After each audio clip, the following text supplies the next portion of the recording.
नमस्कार दोस्तों।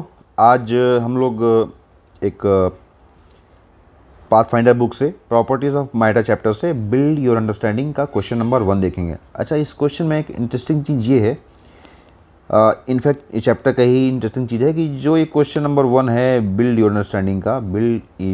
अंडरस्टैंडिंग का, सिमिलरली अगर आप इसी चैप्टर का चैलेंज चेक योर अंडरस्टैंडिंग का क्वेश्चन नंबर 1 देखेंगे तो इस क्वेश्चन का थोड़ा सा वो बड़ा भाई है। फिर अगर आप चैलेंज और अंडरस्टैंडिंग आ जाएं इसी चैप्टर का क्वेश्चन 1 ही, तो सभी सभी का बाप है, सारी इस टाइप के क्वेश्चंस का बाप है। तो मैं तीनों क्वेश्चंस को आपको दिखाऊंगा सॉल्यूशन कि कैसे करते हैं। आज की इस वीडियो में मैं इसको डिस्कस करूँगा क्योंकि this is the basic one. ये आपको पहले समझना पड़ेगा, ये समझ गए तो आपको थोड़ा सा कंसेप्ट क्लियर होगा। उसके बाद हम एक स्टेप और आगे बढ़ेंगे दूसरे चेक योर अंडरस्टैंडिंग के क्वेश्चन नंबर 1 पे, और थोड़ा एक स्टेप आगे बढ़ेंगे चैलेंज योर अंडरस्टैंडिंग के क्वेश्चन नंबर 1 पे। तो चलिए क्वेश्चन देखते हैं क्या बोलता है। With the help of some arrangement different portions of a uniform metal rod of length 1 metre placed on a frictionless horizontal, ये it is important, frictionless horizontal table top are maintained at a different temperatures as shown in the given graph. Okay, ये graph में है। Challenge your understanding में उसने थोड़ा friction लेके आ गया है, ठीक है, देखेंगे बाद में। Here delta theta is the deviation temperature of A point from room temperature and x is the distance of the point from left end of the rod after steady state established total extension of the rod is found to be delta L. Find points on the rod that do not shift. Okay, find displacement of the both ends of the rod.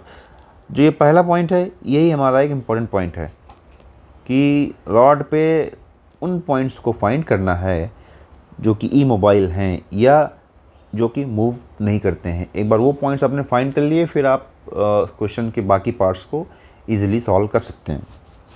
तो यही concept है यहाँ पे कि immobile point on a rod upon heating uniformly and non uniformly. अच्छा, uniform heating करेंगे, कोई rod है यूनिफॉर्म हीटिंग। अब इसके रॉड को देखिए, सेंटर ऑफ मास देखिए। अगर हम कंजर्वेशन ऑफ मोमेंटम या न्यूटन सेकेंड लॉ की बात करें तो जितने भी जब मैं रॉड को गर्म कर रहा हूँ तो जो भी फोर्सेस हैं वो सब इंटरनल फोर्सेस ही होंगे। जो भी इसमें टेंशन कंप्रेशन फोर्सेस जो भी लग रहे हैं वो सारे इंटरनल फोर्सेस होंगे, और internal forces will cancel out each other, so they will not contribute in moving the centre of mass. तो सेंटर ऑफ मास की पोजीशन फिक्स रहेगी उस केस में। तो इस रॉड को मैं यूनिफॉर्म हीट करूँगा तो ये सेंटर ऑफ मास इसका फिक्स रहेगा, ये इधर से बढ़ेगा, ये इधर से बढ़ेगा। ओके। अच्छा, दूसरा अगर, लेकिन अभी इस क्वेश्चन में क्या है, हीटिंग थोड़ा उल्टा पुल्टा है। मतलब कुछ पोर्शन ऑफ रॉड को +5 से गरम किया, फिर कुछ पोर्शन ऑफ रॉड को -5 से ठंडा भी किया, कुछ पोर्शन ऑफ रॉड को इधर फिर वही सेम किया। तो इसमें देखिए कुछ पार्ट ऑफ रॉड, देखिए रॉड का ये पार्ट है, ये देखिए यहाँ पे दिखाया गया है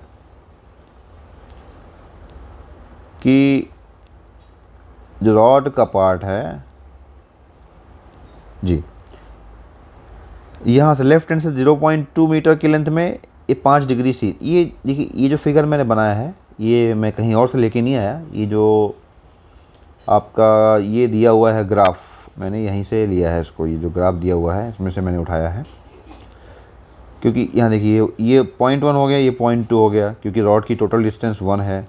तो ये .2 तक कितना है, 1 2 3 4 5 डिग्री ये हो गया, ये -5 डिग्री हो गया। तो .2 तक 5 डिग्री है, मैंने वही दिखा है। .2 तक देखिए 5 डिग्री है।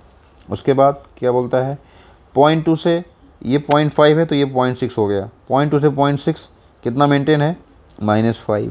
तो देखिए मैंने वही किया, .2 से 0.6 कितना है, -5। देखिए यहाँ लिखा हुआ डेल्टा इक्वल टू -5।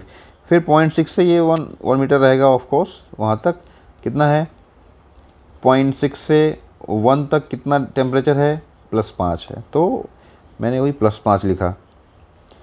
अब एक पॉइंट जो नहीं मूव करेगा, जैसे पहले ही हमने बोला, वो होगा सेंटर ऑफ मास, क्योंकि सारे फोर्सेस इंटरनल फोर्सेस होंगे और internal forces will not cause any movement of centre of mass. तो एक तो फिक्स हो गया। बट इसमें इस केस में एक पॉइंट या कुछ और पॉइंट्स ऐसे भी होंगे जो कि मूव नहीं कर रहे हैं। वो क्यों नहीं मूव कर रहे हैं, क्योंकि हो सकता है कि कोई पॉइंट, जैसे मैंने आई दिखा हुआ है, कोई पॉइंट आई ऐसा रहेगा कि जिसके इस तरफ लेफ़्ट साइड में जितना मूवमेंट होगा राइट साइड में भी उतना ही मूवमेंट होगा।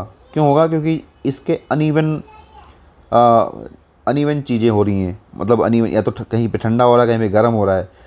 तो अगर इसमें ऐसा हो सकता है कि इस पॉइंट आई, क्योंकि ये रॉड में अनइवन हीटिंग थी, तो इस पॉइंट आई के लेफ़्ट साइड में जो पोर्शन है उसमें जो नेट हीटिंग या नेट कूलिंग हो रही है वो जो लेंथ, और इस पॉइंट के राइट साइड में जो नेट हीटिंग या नेट कूलिंग हो रही है वो लेंथ, वो सेम आ जाए। या देखिए, नेट कूलिंग या नेट हीटिंग लेंथ में बोल रहा हूँ सेम है। कहने का मतलब क्या है? हो सकता है इस आई पॉइंट के इधर जो है, जो लेंथ L1 है, और इसके इधर जो है जो डेल्टा एल आ रहा है, डेल्टा एल क्या होगा? देखिए, L1 into alpha into delta T. ठीक है, तो ये जो डेल्टा एल है, इसकी तरफ डेल्टा एल है। देखिए, ये जो डेल्टा एल है इस पॉइंट आई के लेफ़्ट साइड में हो। हाँ, तो मैं क्या बोल रहा था? देखिए, इसको मैंने एक अलग डायग्राम दिखाया है। मान लीजिए ये पॉइंट आई है, ठीक है। इसके देखिए, इधर वाले रॉड को मैंने 15 डिग्री सी पे हीट करके रखा हुआ है, लेकिन ये जो लेंथ है ये 0.4 डिग्री है, 0.4 मीटर है। सिमिलरली राइट साइड में देखिए 10 मीटर लेंथ है, सॉरी 10 डिग्री डेल्टा मैंने बढ़ा के रखा है, बट लेंथ कितनी है? 0.6। तो अगर मैं इधर देखूं तो ये एल अल्फ़ा डेल्टा टी कितना हो जाएगा मेरा? 6 अल्फ़ा। इधर देखूं ये भी मेरा 6 अल्फ़ा हो जाएगा। तो मेरा टेम्परेचर और लेंथ का कॉम्बिनेशन ऐसा है कि दोनों साइड में मेरी जो एक्सटेंशन हो रहा है या कंप्रेशन हो रहा है वो दोनों सेम है। तो हमारा जो ये पॉइंट ये आई है ये भी ऐसा ही है कि इसके इधर वाला जो पोर्शन है उसमें एक्सटेंशन या कंप्रेशन जो भी है, और जो इसके राइट साइड में जो पोर्शन है उसमें जो एक्सटेंशन या कंप्रेशन है दोनों सेम होंगे। तो हम क्या करेंगे? सीधा इस आई पॉइंट के लेफ़्ट साइड में निकालेंगे कि कितना कंप्रेशन या एक्सटेंशन हुआ, आई के राइट साइड में दिखाएंगे कितना एक्सटेंशन या कंप्रेशन हुआ, और दोनों को इक्वेट कर देंगे। यही इस क्वेश्चन का क्रक्स है, यही इस क्वेश्चन का कंसेप्ट पॉइंट है। अपने आई निकाल लिया। देखिए, आई निकालने के लिए आई माना मैंने, ये आई माना था मैंने इस सेंटर ऑफ मास से x डिस्टेंस पे था, ठीक है। सेंटर ऑफ मास से x पे था ये, और सेंटर ऑफ मास से ये था 0.3 पे, ये वाला पॉइंट। क्योंकि मेरे को वही पॉइंट देखने पड़ेंगे जहाँ से मेरा टेम्परेचर जो है प्रोफाइल चेंज हो रहा है। तो इस आई से 0.3 तक मैंने इसको -5 तक रखा हुआ है, ठीक है। तो इस आई से 0.3 तक मैंने इसको कितना रखा हुआ है? -5। तो यहाँ पे मेरा टेम्परेचर -5 है, और इस 0.2 से लेके इस एंड तक हमको मालूम ही, हमने 5 डिग्री रखा हुआ है। ये देखिए, ये 5 डिग्री रखा हुआ है, ठीक है। सिमिलरली इधर से देखेंगे, राइट साइड में देखेंगे तो ये मेरा ये पॉइंट था, ये देखिए x का था, ये था x, है ना। और यहाँ से मेरा प्रोफाइल चेंज हो रहा था, ये वाला पॉइंट से देखिए 0.6 से मेरा प्रोफाइल चेंज हो रहा था। तो ये 0.5 है, ये 0.6, इसका मतलब ये डिस्टेंस कितनी है? 0.1, और ये डिस्टेंस मेरी x है, और ये 0.1 है। तो x + 0.1 तक मेरा -5 टेम्परेचर है। तो वही किया मैंने, कहीं कहाँ निकाला, अच्छा मैंने एक पहले इस साइड, हाँ, x + 0.1 तक -5 है, और अल्फ़ा मैंने जूम किया, अगर अल्फ़ा मेरा कांस्टेंट है, प्लस 0.4, क्योंकि ये लेंथ कितनी बची? 0.4, 0.6 0.4, सिंपली ये 5 डिग्री पे है। तो डेल्टा टी मेरा 5 है, 0.4 5 अल्फ़ा। मैंने कौन सा फॉर्मूला यूज़ किया मैं बता देता हूँ। Delta L is equal to L alpha delta T.